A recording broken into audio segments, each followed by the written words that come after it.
सन्नियम्येन्द्रियग्रामं सर्वत्र समबुद्धयः ते प्राप्नुवन्ति मामेव सर्वभूतहिते रताः।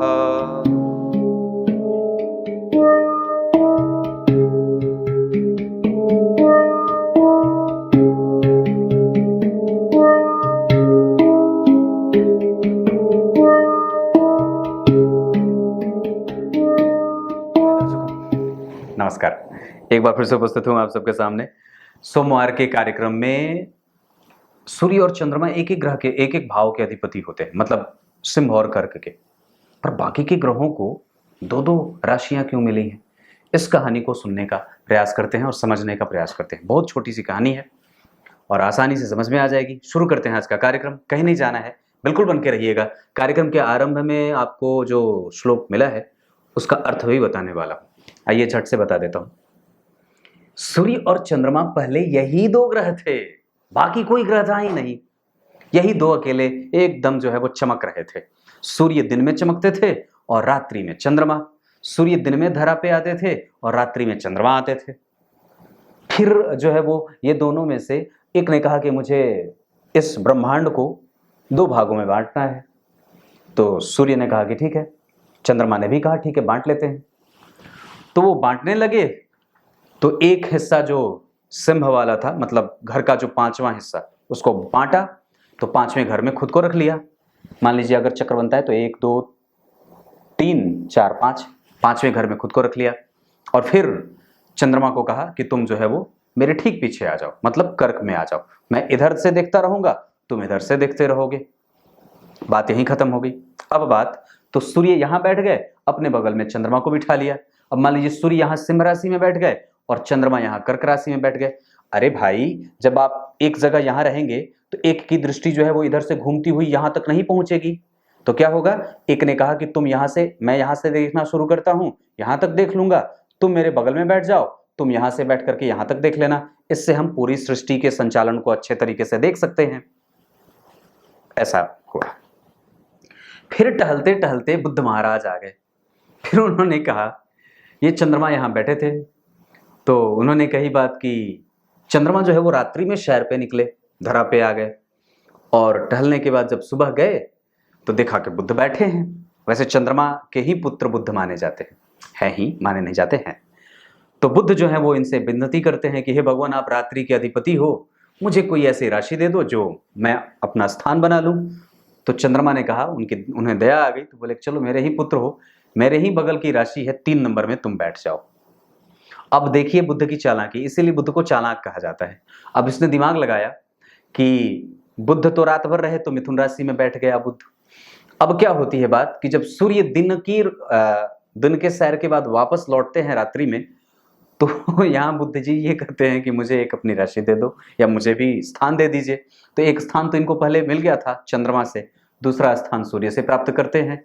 तो सूर्य ये कहते हैं कि मेरी बगल की राशि सिंह के बाद कन्या आती है, तुम उसे स्वीकार कर लो। तो बुद्ध को 2 भाव मिल गए। अब वो बड़े मस्त हो गए। अब उसके बाद फिर चले आते हैं टुकुर टुकुर टुकुर टुकुर, शुक्रदेव आते हैं। ये चंद्रमा से पहले विनय करते हैं, तुम बड़े शीतल हो, मन को समझने वाले हो, प्रेमी हो, और तुम्हारे अंदर विकलता भी नहीं है, बड़े स्थिर हो और चंचल भी हो। मैं भी इसी तरीके की प्रकृति वाला हूं, तो क्यों ना मैं तुमसे विनती करके तुमसे एक घर मांग लेता हूं, ताकि मैं भी इस दुनिया वालों पे अपनी दृष्टि डाल सकूं। तो चंद्रमा को दया आती है, वो कहते ठीक है, मेरे बगल में एक और राशि बची है, मैंने बुद्ध को तो दिया है, पर आप अपनी राशि यहाँ विराज दीजिए, पर आपकी ही राशि पे मैं सबसे ज्यादा प्रभावी होऊंगा। और यही चंद्रमा की उच्च राशि हो गई।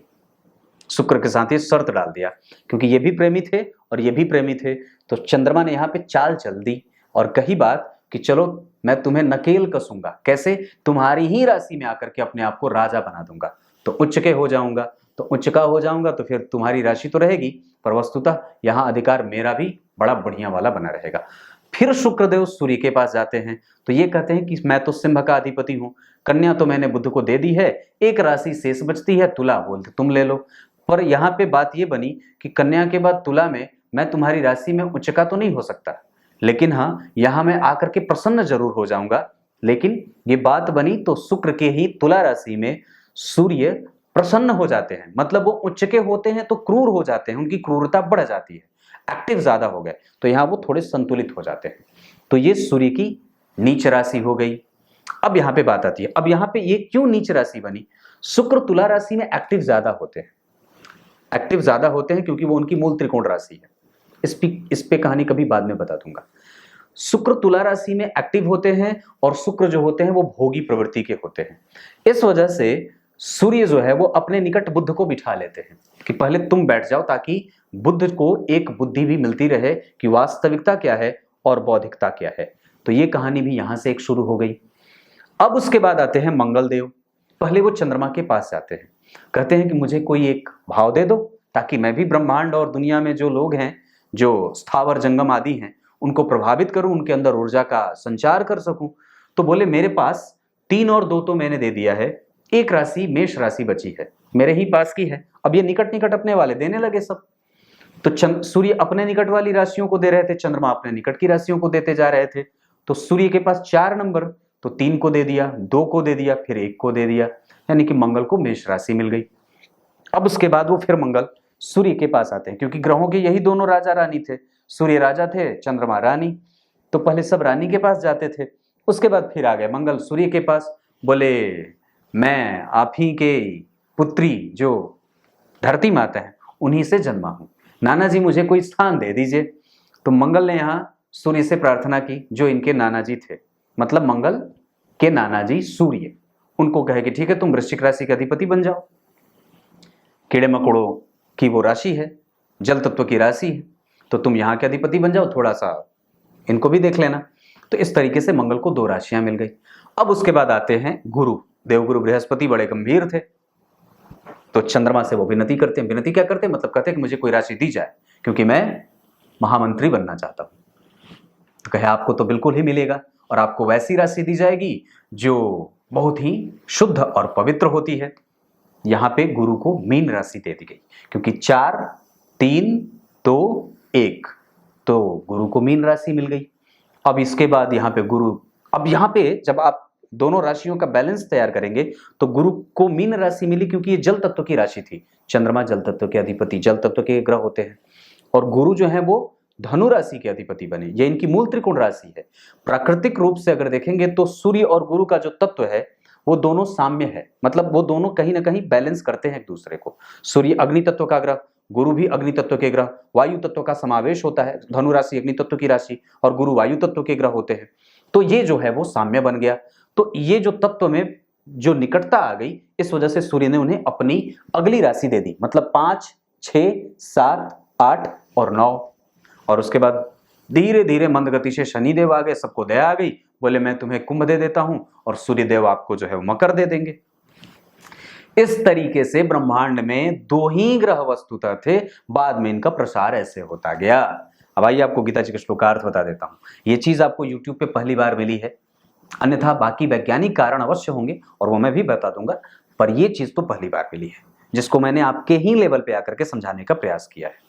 तब तक के लिए अब आइए आपको गीता जी का श्लोकार्थ बता देता हूं। गीता जी के 12वें अध्याय के 4थे श्लोक में भगवान ने यहाँ शर्त रखी है, मैं किसको मिल सकता हूं? जो प्राणी मात्र में सबको एक जैसा देखता हो, जिसकी दृष्टि में कोई भी ऊंचा ना हो और जिसकी दृष्टि में कोई धनवान ना हो, जिसकी दृष्टि में कोई भी छोटा ना हो, जिसकी दृष्टि में कोई कुछ भी ना हो, जिसके लिए सब बराबर हो, मैं उसे ही मिल जाता हूं। कुछ इसी तरीके से आज के कार्यक्रम का समापन करते हैं। अदम्य साहसी जो सत्य बोलने का साहस रखता हो, और सर्वश्रेष्ठ कुलीन और धनवान वही जो अपने धन का दान करने से डरता ना हो,